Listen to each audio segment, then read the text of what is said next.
All right, friends, it's T-Man, and we're going to do another reaction video to JasonBlaha's video. Yeah, the gym, lifting, recruiting, fitness, gear slave himself, JasonBlaha.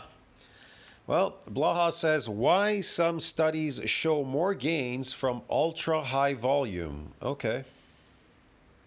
All right, so I have a theory on why some of these volume studies show that when training volumes go excessively high, that for those studies it shows additional muscle growth, whereas in Additional sarcoplasmic growth? Yeah. High volume would equate to, if you're adapted to these exercises, then yes, high volume would definitely show muscle growth in the form of sarcoplasmic hypertrophy, yes. Type of artificial muscle growth. others it doesn't. All right, so I thought I would chat with you guys and gals. But in other studies, it doesn't, because maybe they weren't eating enough carbohydrates. In other words, the carbohydrate, the glycogen, needs to exceed that breakdown as well.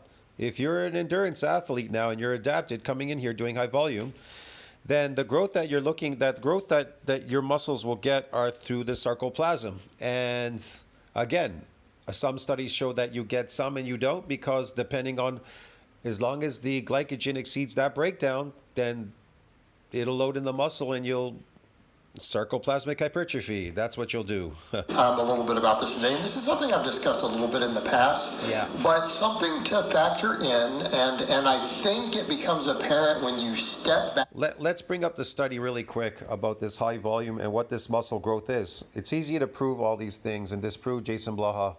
So 6 weeks PubMed. So here we go. This is from PubMed. This is NCBI. It's a short version, okay? So they, PubMed. Muscle fiber hypertrophy in response to 6 weeks of high volume resistance training in trained young men. Remember, trained, adapted people, trained young men, is largely attributed. Now that you become adapted, the amount of muscle that you will be getting is attributed to largely to what? Sarcoplasmic hypertrophy. Yes. Let's say, for example, you went 6 weeks, right? Okay. So what happens to muscle when it's untrained? Well, we know that untrained muscles, a unique feature of eccentric exercise is that untrained subjects become stiff and sore the next day due to what? Muscle damage. Okay. But we know that with a repeated bout, there's something called muscle, it protects muscle from a repeated bout of getting damaged, okay? The repeated bout effect phenomena. So now you're adapted. See what I mean? So when you come in the following week, so the next 5 weeks, why would they say largely attributed to sarcoplasmic? Because there's no longer any muscle growth, because you're adapted. You're not damaging muscles anymore. They're not getting damaged. See that? Yeah. Look, I'll explain this. Muscle fiber hypertrophy, yes, in response to 6 weeks of high volume resistance training in trained young men, is largely attributed to sarcoplasmic hypertrophy. So these are definitely trained athletes. See what I mean? They may not have exactly told you that this particular study, when they came in, were they trained doing higher volume resistance training, or were they untrained doing this particular exercise in high volume resistance training? They don't really specify. I'd have to look at the longer version. But I would definitely say that there may have been some myofibrillar growth due to muscle damage the first week, but then the muscles rapidly adapt. So now it's largely attributed to what? Sarcoplasmic hypertrophy, because you are coming in often. You're coming in more often now. Get it? The muscles are now protected. They're resilient from further assaults.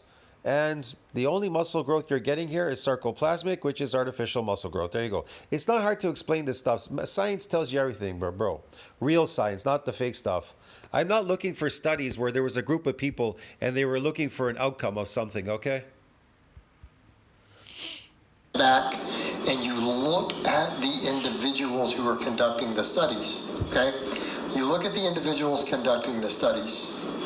What about the individuals conducting the studies? They're workers. They're wearing lab coats. And the people that are participating, those are the subjects. Hello. Without going into names, but you look at the whole circle of people, and then look at their social media and generally how they train, and then we look at other studies by other researchers that have conflicting data. Okay? And I think the explanation is more simple than people realize. There's no conflicting data. Muscle damage, it always happens in the beginning, just like, nuclei overload precedes hypertrophy and not lost on detraining. That map where it says untrained, first training, satellite cell fusion. Yeah. There you go. And then it hypertrophies, and then that's it. It's now protected.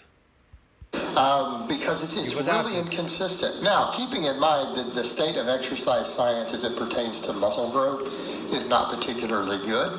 The studies are still relatively low. No, the studies are very good. The problem is you don't understand them. That's your problem. See what I mean? Quality, small sample sizes. You can be a trained athlete, but do an exercise that you're untrained doing. But during the duration of that test, you become adapted at some point. And so they really can't measure, they can't distinguish between myofibular growth and sarcoplasmic. So if you're a trained athlete, but you did an exercise that they put you up against and you were untrained doing that exercise, yeah, you may have got myofibular growth the very first week, but in the second week it attenuated. And now it takes on a life of its own. It's called sarcoplasmic hypertrophy because they continued with the study. They kept getting you to lift the next week, the third week, the fourth week. I don't know. Whatever that study's going for, whether it's 1 week, 2 weeks, 3 weeks, 4 weeks, or 5. If it's 1 week, then it's definitely just going to be myofibular hypertrophy. But if it extends beyond that, then it becomes sarcoplasmic. Yeah, that's what they're trying to explain to you in the study here, the one I just showed you. Okay, it is very difficult to draw anything realistic in it. I've heard people point out in other harder sciences, they're like, it's kind of a joke. Like, I wouldn't really take... It's not a joke. A lot of those studies too seriously, just because, quite frankly, they're just not good science. Right? They're very good science. They paid a lot of money for those studies. They're good science. Like in other fields. You just don't understand it. That's your problem. They would just be thrown out and laughed at. The problem is it's not the fault necessarily of researchers, it's the lack of funding. Absolutely not. The funding that's the whole point. They're doing the studies because they're getting funded to do these studies. Whether they want to do them or not, they don't care. They're getting funded and they just do them. That's all. They're just looking to see what these outcomes will get you. What are the outcomes? They already know most of it already in science. That's why I'm able to bring up these things. They already know what the outcomes are going to be. They just do them for fun because they're getting funding to do these studies. Let's see what, between all these individuals that come in, let's see what they all get. That's about it, basically. They already know what they're going to get.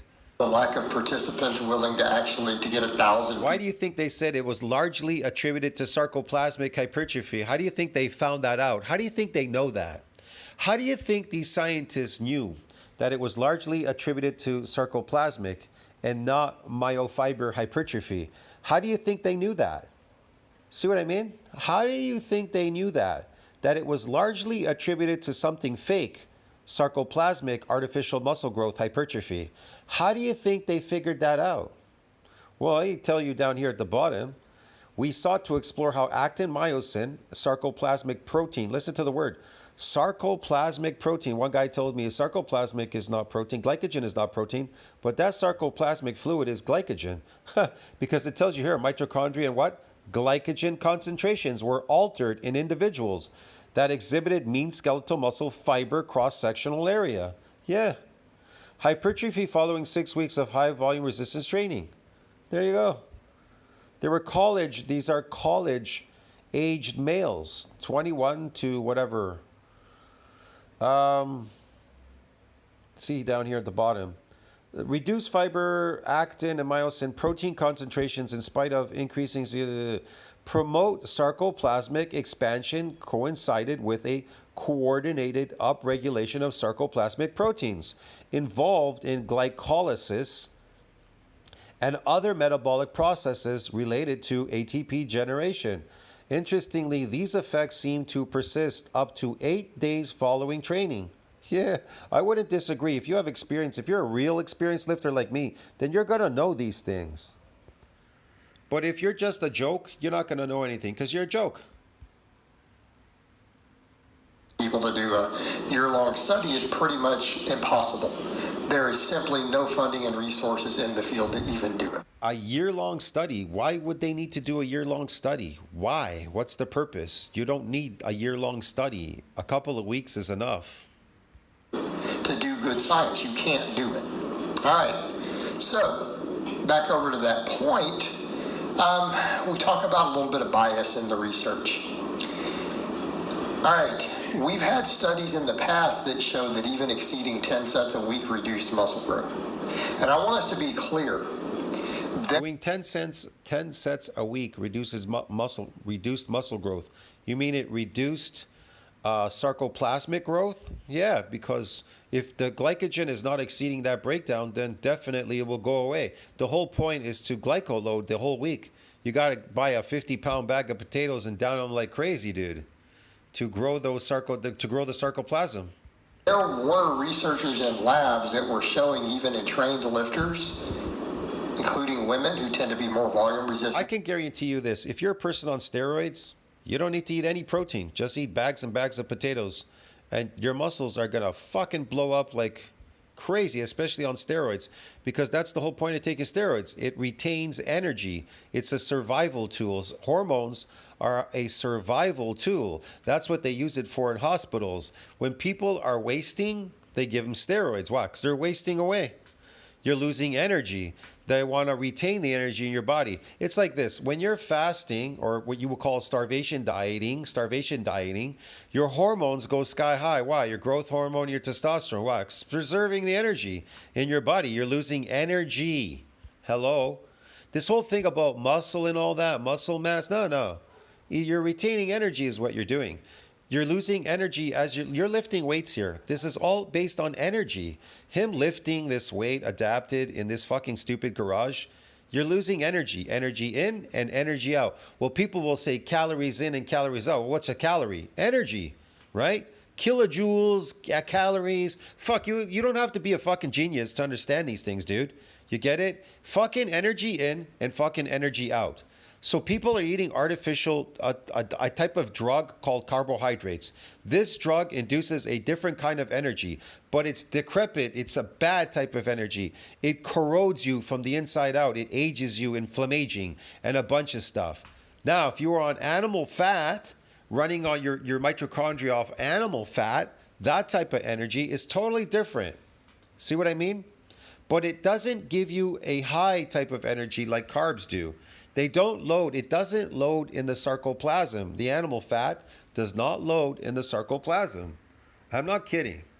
Than men who had 3 or more years of experience. Like we've seen these studies in the past, multiple of them. They start doing more than about. That's why it's more conducive to feed slaves carbohydrates, because a lot of it can load in the muscle at the same time. There's energy exchange, and it keeps you going. It's like it's a fuel source. It's a crazy fuel source.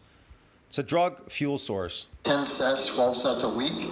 Their muscle growth was slightly lower. But it makes you look really ugly like Blaha. That's what happens. You look lumpy and ugly. Look at his legs. They look very lumpy. He's starting to look lumpy now. You want to know why?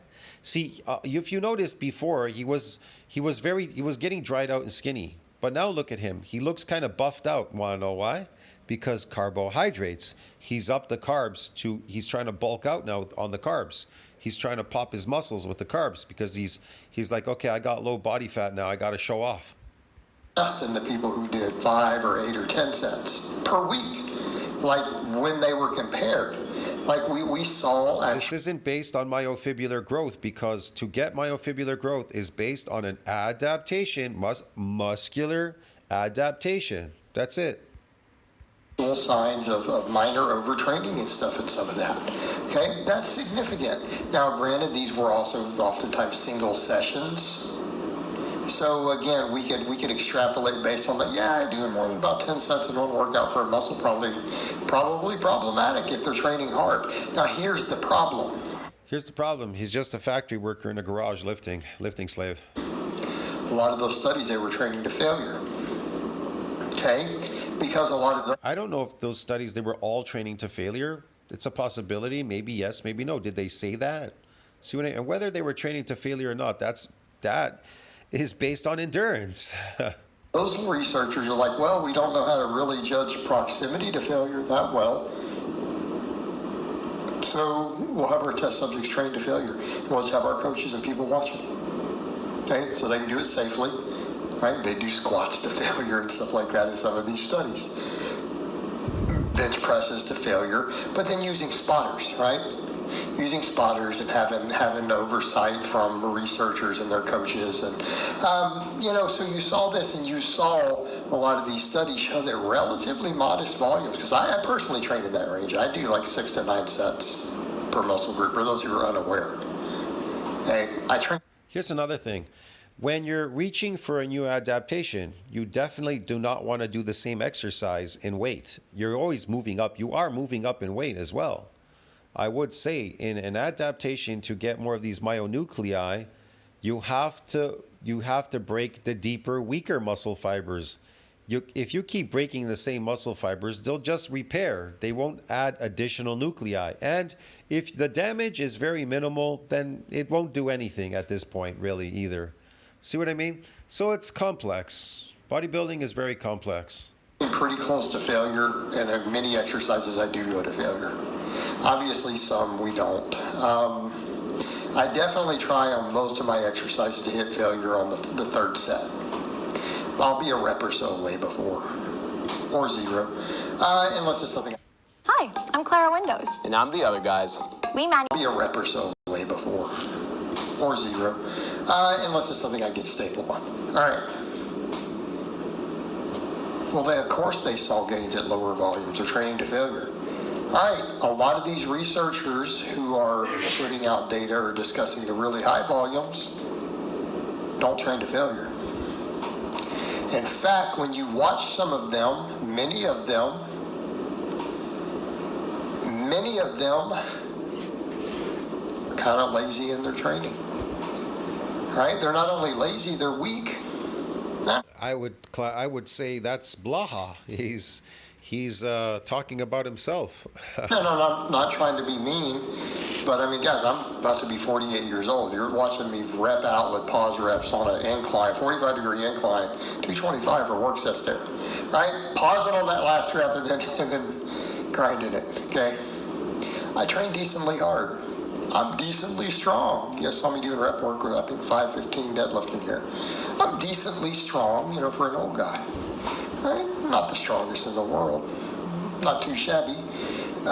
He's not strong. He's just good at lifting these weights. He is not strong because he's small and weak. He's not strong. He's small and weak.